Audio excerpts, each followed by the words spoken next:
Hey, my name is Harold Price. I'm 76 years old, and 3 weeks ago, I moved into Greenfield Senior Living, on the edge of Ashland, Virginia. If you had told me a year ago that I would end up here, I would have told you I'd rather die in my own house with my boots on. And I meant it, but my granddaughter Sophie had other plans. She showed up one Sunday with pamphlets and a speech she had clearly rehearsed in the car. She sat me down at my own kitchen table and said, "Grandpa, you fell twice this month. You left the stove on overnight. You haven't changed the sheets since I did it in April. I love you, but I can't keep pretending this is fine." I looked at her and said what any proud old man would say, "I'm fine." She looked at the kitchen. There were dishes in the sink from 3 days ago. The fridge had milk that expired before the summer started. A light bulb in the hallway had been out for 2 weeks, and I had been walking past it in the dark rather than climb a step stool to change it.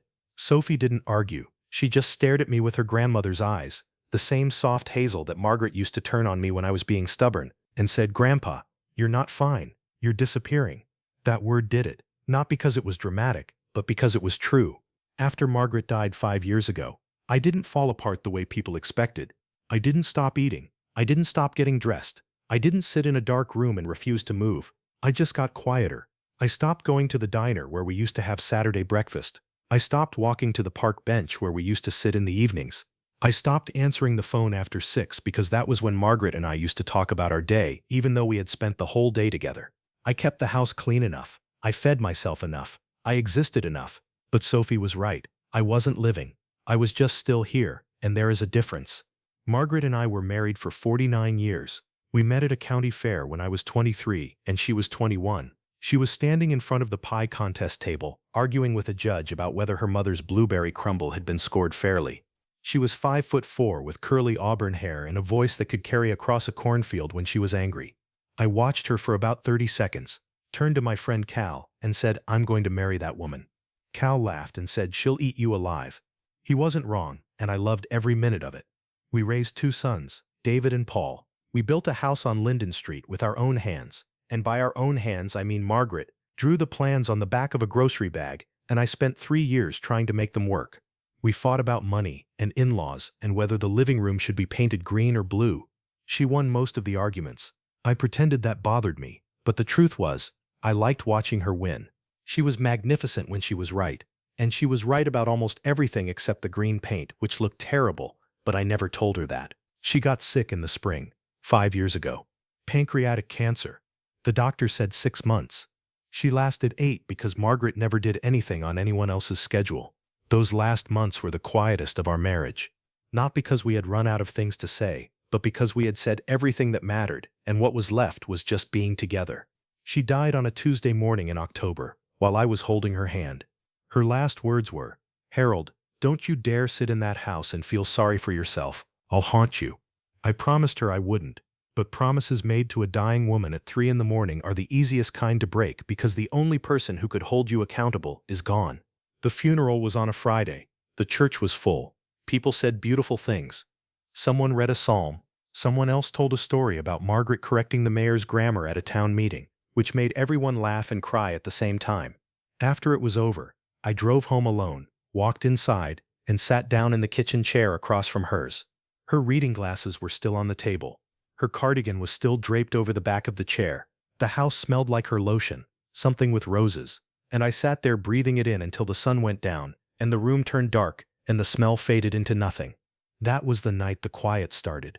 Not silence. Quiet is different. Silence is the absence of sound. Quiet is the absence of the person who made the sound worth hearing. The morning I moved into Greenfield, the sky was the color of old paper. Sophie drove me in her car with 2 suitcases, a box of books, and a framed photograph of Margaret from our 30th anniversary. I had argued about the photograph. I told Sophie the first didn't need it. She put it in the box anyway and said, "You'll thank me later." Greenfield wasn't what I expected. I had imagined something cold and institutional, long hallways that smelled like disinfectant, old people staring at walls, nurses with tired faces counting pills. Instead, it looked like a large country house. Wood floors, warm lighting, a common room with bookshelves and a piano nobody played. There was a dining hall with real tablecloths, a garden with raised beds and a stone path, and a porch with rocking chairs that looked out over a small pond. It was comfortable. That made it worse somehow. If it had been ugly, I could have hated it. Instead, It was a nice place designed for people whose lives were winding down, and I wasn't ready to admit I was one of them. A nurse named Clara showed me to my room. She was in her mid-40s with kind eyes and the patient voice of someone who had walked hundreds of old people down this same corridor and understood what it felt like to carry your whole life in 2 suitcases. She pointed out the common room, the dining hall, the garden entrance, and the library as we passed. She told me the schedule: meals at 7, 12, and 6, activities in the afternoons, a doctor on call every weekday. She made it sound organized and welcoming, but all I heard was a timetable for the rest of my life. The room was small but clean. A single bed, a dresser, a window that faced the garden, a small bathroom, and a reading chair by the window. I set the photograph of Margaret on the nightstand and sat on the edge of the bed. Clara asked if I needed anything. I told her I was fine. That word again, fine. The universal lie of old men who would rather rot quietly than ask for help. Sophie hugged me before she left. She held on longer than usual. "Give it a chance, Grandpa," she whispered. "You might surprise yourself." I watched her car pull out of the parking lot from my window and felt the specific loneliness of a man who has just been gently deposited into the last chapter of his life. I spent the first 3 days keeping to myself. I ate in the dining hall because meals were at set times and missing them meant going hungry. But I sat at the table closest to the wall and didn't talk to anyone. The other residents seemed to know each other. Some played cards in the common room. Some walked the garden path in pairs. Some sat on the porch and talked about their children and their medications and the weather with the easy rhythm of people who had accepted where they were. I wasn't ready to accept anything. On the 4th morning, I was walking down the main corridor after breakfast when a woman stepped out of the library. She was carrying a stack of books so tall she could barely see over them. She nearly walked straight into me. I caught her elbow to steady her, and 2 books tumbled to the floor. She looked up at me. She was about 73, maybe 74. Silver hair cut short and neat, dark blue eyes behind thin reading glasses. A face that had been beautiful once and still carried the architecture of it in her cheekbones and the line of her jaw. She wore a soft navy cardigan and a white blouse and a small silver pendant shaped like a bird. She was shorter than me by a full head. She looked annoyed, then surprised, then amused, all in about 2 seconds. "You're the new one," she said. It wasn't a question. I bent down and picked up the books. One was a collection of poems. The other was a mystery novel with a cracked spine. "I'm Harold," I said. "Eleanor Bishop," she answered, tucking the books back into the stack. "Room 12. I've been here 2 years. I know where everything is, including the good coffee they hide behind the decaf in the kitchen." I almost smiled. Almost. She looked at me the way people look at a house that has been closed up too long, with curiosity and a little sadness. Then her eyes dropped to my left hand. I was still wearing my wedding ring. Margaret's ring was on my finger the same way it had been every single day for the last 49 years, including the 5 since she died. I never took it off. Not once. Not to sleep, not to shower, not to work in the garden. It was a plain gold band, slightly scratched, worn thin at the edges from decades of use. It was the most important thing I owned. Eleanor looked at the ring, then looked at me, and she said the thing that cracked me open. "If you're too old for love," she said, "then why are you still wearing that?" I stared at her. She wasn't being cruel. Her voice was gentle, but the question landed somewhere deep and private, in the place where I kept all the things I was afraid to look at. I didn't answer. I just handed her the books and walked away. I heard her say softly behind me, "I'll save you a seat at dinner." I didn't go to dinner that night. I sat in my room and stared at the ring on my finger and tried to understand why a stranger's question had made me feel like the walls were closing in. The next few days, I avoided Eleanor Bishop, the way a man avoids a doctor he knows will give him bad news. I took different routes through the building. I ate at odd times. I sat on the far end of the porch where no one went, because the rocking chair had a squeak. But Greenfield wasn't a big place, and Eleanor wasn't the kind of woman who let someone disappear without noticing. She found me on the porch on a Thursday afternoon. She sat down in the squeaky chair beside me, without asking permission, and opened one of her books. She didn't say anything for a long time. She just read. I sat there stiff and irritated, waiting for her to start talking. She didn't. After about 20 minutes of silence, I finally spoke. "You're not going to ask me anything?" She turned a page. "You're not ready to answer anything. Then why are you sitting here?" She looked at me over the top of her glasses. "Because this chair has the best view of the pond, and I was here first, Harold. You're the one who moved to my porch." I opened my mouth, closed it, and for the first time in weeks, I laughed. It was a short, rough sound, like a machine that hadn't been used in too long. But it was real. Eleanor smiled and went back to her book. We sat in silence for another hour. It was the most comfortable I had felt since I arrived. That became our routine. Every afternoon, the porch, the two squeaky chairs, the pond. Eleanor read.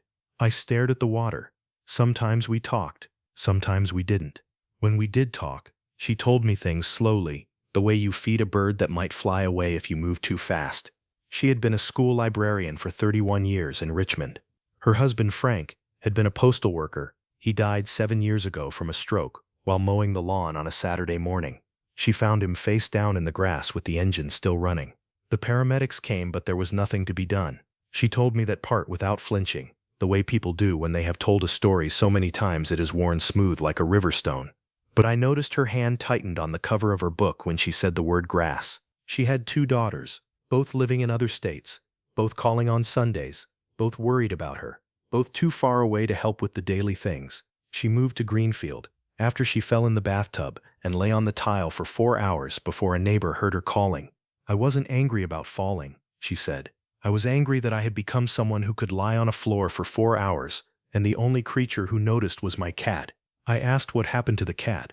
He's here, she said. Room 12. His name is Walter. He judges everyone. I told her about Margaret, not all at once, in pieces, over days, the way old men share grief, carefully, like handing someone a glass that's already cracked. I told her about the county fair and the pie contest. I told her about the green paint. I told her about the house on Linden Street and the grocery bag blueprints. I told her Margaret had been the loudest, bravest, most stubborn woman I had ever known, and that the silence she left behind was louder than anything she had ever said. Eleanor listened without interrupting. When I finished, she was quiet for a long time. Then she said, Frank used to sing in the shower every morning. Badly. After he died, the silence in the bathroom was the hardest part. I started leaving the radio on, just so the house would have a voice. I looked at her. Does it get easier? She thought about it. No, but it changes shape. The sharp edges round off. You stop crying every day and start crying every month, then every season, then only on anniversaries and the days when a song catches you off guard. She paused. But you never stop reaching for the other side of the bed in the middle of the night. That part stays. I felt my throat close. She reached over and patted my hand once, light and brief, and went back to her book. We didn't talk about it again for a while, but something between us had shifted. The silence was no longer a wall. It had become a bridge. Over the next month, I started doing things I hadn't expected. I helped Eleanor carry her books from the library to her room. She made me try the Hidden Good coffee, which was genuinely better than the decaf they served at breakfast. I met Walter the cat, who looked at me with the exact amount of disdain Eleanor had described. I started sitting at the communal table for dinner instead of against the wall. I learned the names of the other residents. Arthur, who had been a carpenter, and talked about wood grain the way some men talk about women. Louise, who was 91 and still sharp enough to beat everyone at Scrabble. Thomas, who had fought in Korea and told the same 3 stories on rotation but told them so well that nobody minded. And Eleanor, who sat beside me every evening and made quiet comments that made me smile when I thought I had forgotten how. I wasn't falling in love. I told myself that firmly. I was 76 years old. I had already had my love story. It was a 49-year love story with a woman who could argue a judge into changing a pie score, and nothing would ever match it. What I felt for Eleanor was companionship, convenience. 2 lonely old people keeping the silence at bay. That's all it was. I told myself that every night when I looked at Margaret's photograph on the nightstand and felt the gold ring on my finger and wondered why Eleanor's laugh had started following me into sleep. I told myself that when I caught myself listening for her footsteps in the corridor before breakfast. I told myself that when she was sick for 2 days with a cold and the porch felt like a room with the lights turned off. I told myself that right up until the night I stopped being able to believe it. Then came the night that changed everything. It was a Wednesday in November. The first real cold snap of the season. I woke at 2 in the morning to the sound of someone crying. Not loud, not dramatic, just the quiet, exhausted kind of crying that happens when a person thinks nobody can hear.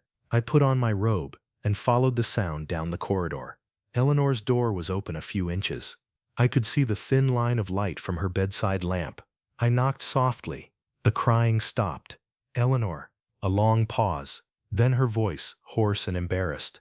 "Go back to bed, Harold." I pushed the door open gently. She was sitting on the edge of her bed, wearing a white nightgown, her silver hair flat against her head without its usual neatness. Her reading glasses were on the nightstand next to a framed photograph I hadn't seen before. A man in a postal uniform, smiling, squinting into the sun. Frank, Walter the cat, was sitting beside her, his orange head pressed against her knee. Eleanor looked up at me. Her blue eyes were red and swollen. She had been crying for a long time. "Today is his birthday," she said. "He would have been 78. I didn't ask if she was okay. I didn't offer empty words about time healing or being strong. I didn't say she should try to get some sleep or that Frank would want her to be happy, or any of the hollow things people say when they don't know how to sit inside someone else's pain. I sat down beside her on the bed, close enough that our shoulders touched, and I stayed. Walter looked at me, blinked slowly, and put his head back down. Even the cat understood that sometimes the only useful thing a person can do is not leave. We sat in silence for a while. Then she spoke, voice cracked. "I came here because I thought it would be easier, surrounded by people, activities, routine. But some nights the walls feel like they're the same size as the ones in the house where I fell on the bathroom floor. And I think maybe I'm just waiting in a nicer building." I felt those words in my ribs. "I know," I said. "Some nights I think the same thing." She turned to me. "Then why did you come?" I looked at the floor. "Because my granddaughter has Margaret's eyes, and I couldn't say no to them twice in one lifetime." Eleanor laughed through her tears. It was a broken, beautiful sound. She looked down at the photograph of Frank, then at me. "Can I tell you something, Harold?" "Yes. The day I asked you about your ring, I wasn't being brave. I was being selfish. I saw you walking down that corridor, with your shoulders hunched like you were carrying a house on your back, and I thought, there's a man who's drowning exactly the way I am, and if I could make him talk to me, maybe I wouldn't feel so alone." I was quiet for a moment. "It worked," I said. She wiped her face with the back of her hand. "I'm glad." I looked at the photograph of Frank. "He looks like a good man." He was. He sang terribly, and he couldn't fix anything in the house without making it worse, but he made me laugh every single day for 35 years. She looked at my ring again. "And Margaret?" "She was everything," I said. "She was the loudest and the kindest and the most impossible woman alive, and not a day goes by that I don't miss her so much. It feels like the air has been taken out of the room." Eleanor nodded. Then she said something I wasn't prepared for. "I don't want to replace Frank. I don't want you to replace Margaret. I just don't want to sit in a room alone on his birthday anymore." My chest tightened. I looked at her. This woman with her short silver hair and her reading glasses and her orange cat and her stack of books and her quiet, fierce refusal to let grief have the final word. "You won't," I said. "Not anymore." I stayed until she fell asleep. Walter climbed into my lap and fell asleep too. And I sat there in the lamplight, looking at two photographs on two nightstands, one of Margaret and one of Frank, and I thought about how strange it is that the heart doesn't run out of room. It just builds new rooms when you're not looking. The next morning, I called Sophie. She answered on the second ring, already worried. "Grandpa, is everything okay?" "Everything's fine," I said. Then I stopped. "No, everything's not fine. But for the first time in a while, I think it might be." She went quiet. "Grandpa, there's a woman here," I said. "Her name is Eleanor. She was a librarian. She has a cat named Walter. She drinks the good coffee they hide behind the decaf. And she asked me why I still wear my ring, and I didn't have an answer." Sophie was silent for a long time. Then I heard a sound that might have been a sob or a laugh. "Grandma would like her," Sophie said. I closed my eyes. Yeah, she would. That afternoon I went to the porch. Eleanor was already there in her squeaky chair, reading. I sat down beside her. She looked up, saw something in my face, and closed her book. I took a breath. I called my granddaughter, and she said Margaret would like you. Eleanor's eyes went bright. "And what do you say?" I looked out at the pond. The November light was thin and silver across the water. "I say I'm 76 years old, and I have bad knees and a weak heart, and I haven't danced in 5 years, and I snore, and I burn everything I try to cook, and I still talk to my dead wife's photograph every night before bed." Eleanor waited. I turned to her. "But I also say that when I'm sitting in this chair next to you, the world sounds different. It sounds like it has a voice again." Her chin trembled. I kept going, because if I stopped now, I might never say it. I'm not ready to take this ring off. I might never be. But I can put it on the other hand. If that's enough for you, I'd like to keep sitting in this chair for as long as I've got." Eleanor set her book down. She reached over and took my left hand, turned it palm up, and looked at the worn gold band. She didn't try to pull it off. She just traced the edge of it with her fingertip, the same way you might touch something sacred. "It's enough," she said. I slid the ring off my left hand. My finger felt naked and strange, a white band of skin where the gold had been for half a century. I held the ring in my palm for a moment and looked at it. All those years, all those mornings waking up beside Margaret, feeling the metal warm against her skin, all those evenings when I would spin it with my thumb while she talked about her day, all those nights when it was the last thing I felt before I fell asleep. I put it on my right hand. It fit the same, but the meaning was different. Margaret was still with me. She always would be. But the hand I reached out with, the hand I offered to someone else, was free. Eleanor held it. Her fingers were small and cool and certain. Walter appeared from somewhere and climbed into the chair between us, which Eleanor said was his way of giving approval. We sat on the porch together and watched the thin November light cross the pond. We didn't make promises about the future, because at our age, the future is a short word, but we made a promise about today. And at 76, today is the only word that matters. The months that followed were not a fairy tale. They were something better. They were ordinary. Eleanor and I had breakfast together every morning. She drank the good coffee. I drank whatever was in front of me because I still couldn't tell the difference, but I never admitted that. We walked the garden path after lunch. She pointed out plants and told me their names. I pretended to remember them, and she pretended to believe me. We read on the porch in the afternoons. She read novels and poetry. I read the newspaper and occasionally a Western, which she said didn't count as literature. I told her Margaret would have agreed with her. She said then Margaret and I would have been great friends. The other residents noticed. Of course they did. Louise, the 91-year-old Scrabble champion, was the first to say something. She walked past us at dinner one evening, looked at our hands resting close together on the table, and said, "About time." Arthur gave me a thumbs up from across the room like we were teenagers. Thomas told his Korea story about the nurse in Seoul and added, "You remind me of her, Eleanor. Same fire." Eleanor told him that was the nicest thing a veteran had ever said to her. Clara the nurse smiled every time she saw us together, and once left 2 cups of the good coffee on the porch table without being asked. Sophie visited in December. She walked into the common room and saw me sitting with Eleanor, laughing at something she had said about Walter's latest act of domestic terrorism. Sophie stood still for a moment, then she walked over. "You must be Eleanor." Eleanor stood up and extended her hand. "And you must be Sophie. Your grandfather talks about you constantly. He says you have your grandmother's eyes."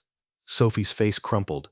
She hugged Eleanor without warning, hard and sudden, the way you hug someone when you've been praying for them to exist.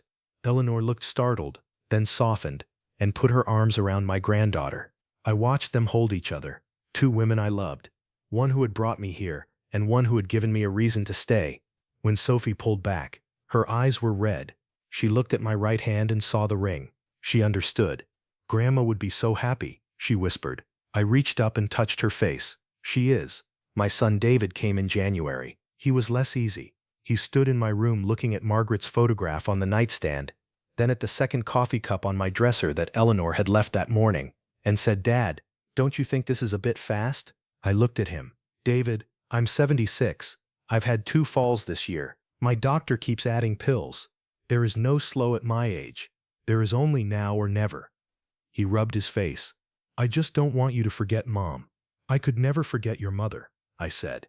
"I wear her ring every day. I talk to her photograph every night. But she told me not to sit in an empty house and feel sorry for myself. Moving on doesn't mean forgetting. It means honoring what she wanted for me." David looked at the ring on my right hand for a long time. Then he nodded once, the way men do when they can't find words but know the argument is over. That evening, he sat with Eleanor and me at dinner. She told him a story about Frank trying to fix a toilet and flooding the entire bathroom. David laughed so hard his coffee came out of his nose. When he left, he shook Eleanor's hand and said, "Take care of the old man. He burns everything he cooks."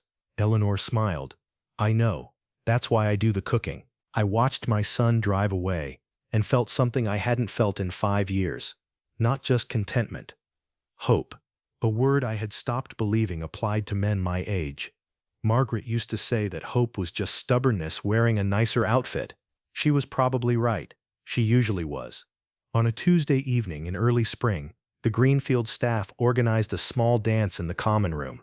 String lights, a portable speaker playing old songs, punch in paper cups. Most residents sat and watched. A few couples shuffled slowly across the floor. Louise danced with Arthur, which surprised everyone except Eleanor, who said she had seen it coming for months. Eleanor stood beside me in a soft blue dress I hadn't seen before. Her silver hair was brushed neatly. She wore the bird pendant she always wore, and a touch of perfume that smelled like lavender and something warm I couldn't name. I looked at her. "You look beautiful." She looked at me over the top of her glasses. "You look like a man who hasn't danced in 5 years. That's because I am one." She held out her hand. "Then we'd better start before one of us needs a new hip."